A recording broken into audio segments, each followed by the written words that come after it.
ഒരിക്കൽ the road to Mecca പുസ്തകത്തിൻ്റെ രചയിതാവായിട്ടുള്ള Muhammad Asad തൻ്റെ ആ യാത്രക്കിടെ അദ്ദേഹത്തെ കുറേ ചോദ്യങ്ങൾ വന്ന് അലട്ടുന്നുണ്ട്.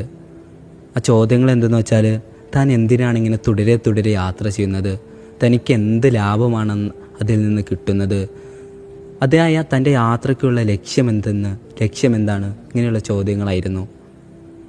അങ്ങനെ അദ്ദേഹം ഈ ചോദ്യങ്ങൾ ഇങ്ങനെ മനസ്സിൽ വന്നിങ്ങനെ അലട്ടാൻ തുടങ്ങിയിട്ട് അദ്ദേഹം പൊറുതിമുട്ടിയിട്ട് ഇങ്ങനെ വെള്ളത്തിൽ ഇങ്ങനെ പകുതി താന്ന് നിൽക്കുന്ന സമയത്ത് അദ്ദേഹത്തിനൊരു കുർദിഷ് കവിയുടെ ഓർമ്മ ഇങ്ങനെ വന്നു. അതിങ്ങനെയാണ്, ജലം ഇങ്ങനെ തടാകം കണക്കി ഇങ്ങനെ കെട്ടിക്കിടക്കുകയാണെങ്കിൽ അതിനകത്ത് പതിയെ ചേറ് വന്ന് നിറയും. അതിന് പകരം അതൊരു നദിയായി ഇങ്ങനെ ഒഴുകുകയാണെങ്കിൽ അതിന് തെളിമ കൈവരിക്കും. അതുപോലെ തന്നെയാണ് അലയുന്ന മനുഷ്യനും. ഈ വരികളിങ്ങനെ ഓർമ്മ വന്നിട്ട് അദ്ദേഹത്തെ അലട്ടിക്കൊണ്ടിരുന്ന പല പ്രശ്നങ്ങളും അവിടെ തീരുകയുണ്ടായി. കാരണം അദ്ദേഹത്തിൻ്റെ ലക്ഷ്യം മനസ്സിലായി, അദ്ദേഹത്തിൻ്റെ യാത്രയുടെ ലാഭം മനസ്സിലായി. ഇതുപോലെ തന്നെയാണ് ഓരോ യാത്രകളും നമുക്ക് സമ്മാനിക്കുന്ന ഓരോ അനുഭവങ്ങളും നമ്മുടെ മുന്നോട്ടുള്ള ജീവിതത്തിന് കരുത്ത് പകരുന്നുണ്ട്.